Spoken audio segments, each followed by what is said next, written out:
Ya, shalom Bapak Ibu Saudaraku yang dikasihi oleh Tuhan. Ya, pagi hari ini kita mau mendengar firman Tuhan sebagai renungan kita sebelum kita berdoa datang kepada Tuhan. Renungan kita pagi hari ini saya ambil dari ini abah saya, Mazmur 24 ya. Jadi judulnya adalah hidup yang menyadari Tuhan adalah pemilik segalanya. Ya, ini berdasarkan Mazmur 24 ya. Nah, ayat 1 dan 2 demikian firman Tuhan. Tuhanlah yang empunya bumi serta segala isinya, dan dunia serta yang diam di dalamnya. Sebab dialah yang mendasarkannya di atas lautan dan menegakkannya di atas sungai-sungai. Ya. Nah, Bapak Ibu Saudaraku yang dikasihi oleh Tuhan, ada banyak masalah rohani muncul karena manusia lupa siapa pemilik hidupnya. Ya. Jadi sering kita mendengar orang berkata atau kita bahkan waktu saya, uang saya, keluarga saya, pekerjaan saya, bahkan orang rohani pun berkata pelayanan saya, gereja saya, seolah-olah dialah pemiliknya. Nah, padahal Pemazmur 24 itu, ya ini luar biasa, Daud membukanya dengan sebuah deklarasi yang sangat kuat. Dia katakan adalah tadi ayat pertama itu, Tuhanlah yang empunya bumi serta segala isinya. Nah, jadi menarik sekali dalam renungan saya, kalau seandainya orang mengerti akan hal ini, bahwa pemilik segala sesuatu adalah Tuhan, maka tidak akan ada masalah banyak hal, ya. Jadi oleh karenanya saya percaya ini Daud dipakai Tuhan untuk mengingatkan umat Tuhan bahwa segala sesuatu berasal dari Tuhan dan milik Tuhan.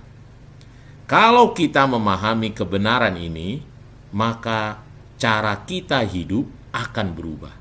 Nah, saya rindu setiap kita mungkin sudah sering dengar, tetapi saya rindu setiap kita betul-betul memahami dan tinggal dalam kebenaran ini, sehingga itu membuat hidup kerohanian kita menjadi lebih mudah, dan kita bisa melihat pekerjaan Tuhan, mukjizat Tuhan yang luar biasa mengikuti kehidupan kita. Ya. Nah, ini sorry ya, tadi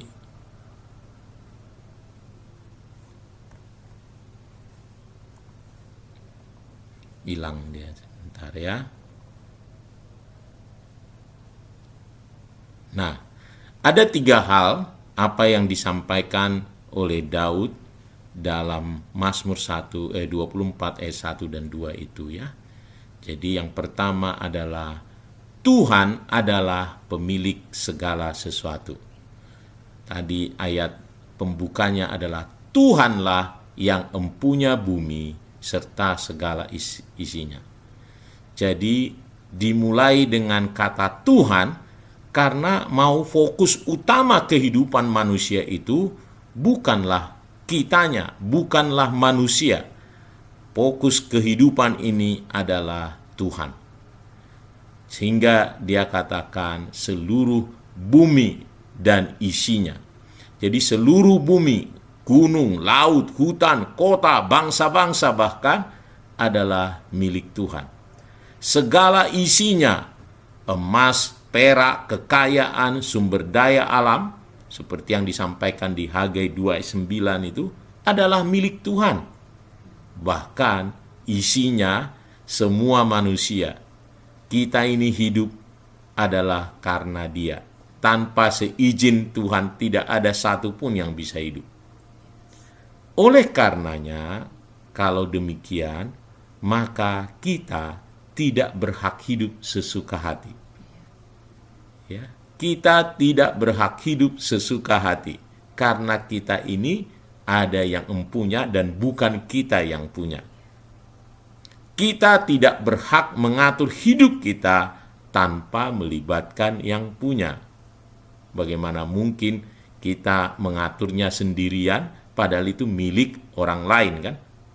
Kalau misalnya seperti barang, kalau bukan milik kita, nggak mungkin kita sembarangan dengan milik orang lain.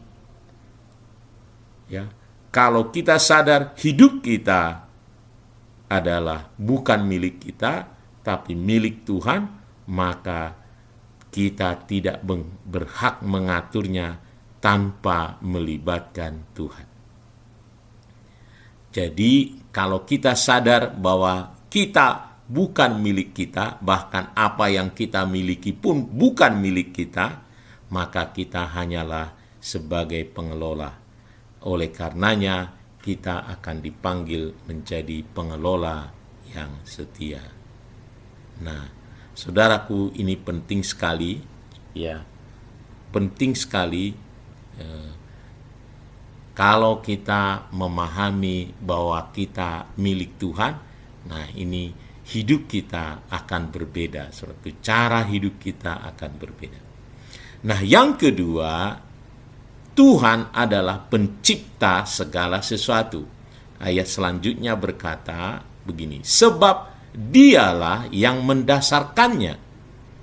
Ya, kata sebab menunjukkan alasan mengapa Tuhan berhak ya memiliki segala sesuatu itu tadi ya. Nah, kenapa? Karena mendasarkannya dalam terjemahan yang lain sebenarnya karena dia yang membuatnya. Karena dia yang menciptakannya. Jadi hak kepemilikan Tuhan berasal dari karena dia yang menciptakannya. Dari karya penciptaannya. Kita tahu itu tercatat betul di Kejadian 1 ayat 1 ya. Pada mulanya Allah menciptakan langit dan bumi. Jadi karena Tuhan adalah pencipta, maka Dia memahami hidup kita, Dia mengetahui tujuan hidup kita, Dia tahu apa yang terbaik bagi kita. Dia pencipta. Dia tahu mengapa, apa, dan bagaimana ciptaannya itu.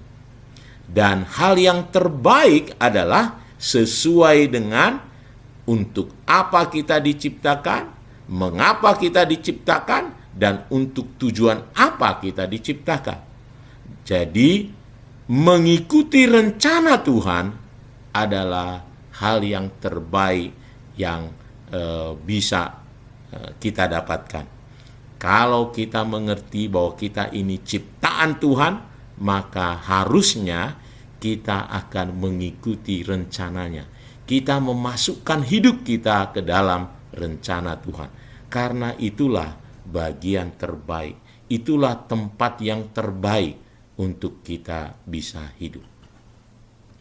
Dan yang ketiga, Tuhan adalah penopang segala sesuatu. Dikatakan di ayat selanjutnya, ia menegakkannya jadi di atas sungai-sungai. Jadi lautan itu ditegakkannya di atas sungai-sungai katanya. Nah, Bapak Ibu, saya membaca ya orang Ibrani ternyata melihat sungai, lautan itu melambangkan kekacauan dan ketidakstabilan. Ya. Jadi lautan itu ada badai, ya bergerak terus gitu, beda-beda gitu.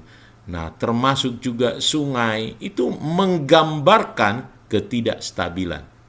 Ya, perlu ditopang. Nah, lalu Daud berkata, Tuhan sanggup mendirikan dan menopang bumi di atas sesuatu yang tampaknya tidak stabil. Nah, ini kira-kira ya. Artinya ketika dunia tidak stabil seperti yang sedang kita alami sekarang bersama-sama, ekonomi kita ya, kesehatan mungkin bisa juga terganggu, saudaraku. Ya, ini bisa tiba-tiba Ya, saya kemarin itu ya bangun jam 12 malam, saya harus pergi ke rumah sakit. Tiba-tiba ya, padahal masih sebelumnya sehat-sehat saja gitu ya. Ya, banyak orang juga mungkin menghadapi PHK, pekerjaan bisa hilang. Ya, ekonomi bisa tidak stabil, saudaraku. Bisa masa depan bisa tampak tidak pasti. Tetapi saudaraku, Tuhan mengingatkan karena Tuhan adalah penopang segala sesuatu, Tuhan bisa menopang kehidupan umatnya. Seperti yang disampaikan kalau di Ibrani 1 ayat 3. Tuhan kita itu penopang bagi segala sesuatu. Apa maknanya, saudaraku? Mari kita menyerahkan hidup kita. Mari kita percayakan hidup kita kepada Tuhan. Karena Dia adalah penopang segala sesuatu. Jadi, supaya meringkasnya, Mazmur 24 ayat 1 dan 2 ini mengajarkan 3 kebenaran besar, saudaraku. Tuhan adalah pemilik hidup kita. Karenanya, mari kita hidup bagi kemuliaan-Nya. Mari kita persembahkan seluruh hidup kita, kemampuan kita, talenta kita, apapun yang kita miliki, kita persembahkan bagi kemuliaan-Nya. Kita persembahkan kepada Tuhan. Biar kita dipakai oleh Tuhan, karena pada dasarnya semua yang kita miliki, bahkan nyawa kita sekalipun adalah milik Tuhan. Nah, yang kedua adalah Tuhan adalah pencipta hidup kita. Karena itu kita mengikuti saja ya apa rencananya, mengapa Dia ciptakan kita, untuk apa kita ada, saudaraku. Mari kita ikuti, hiduplah dalam tujuan-tujuan Allah. Dan yang ketiga adalah Tuhan adalah penopang hidup kita. Karena itu, mari kita percaya sepenuhnya kepada Tuhan kita. Mempercayakan hidup kita kepada Tuhan. Itu sebabnya Dia sering berkata, jangan khawatir, jangan takut. Allah penopang hidup kita. Dia tempat perlindungan kita.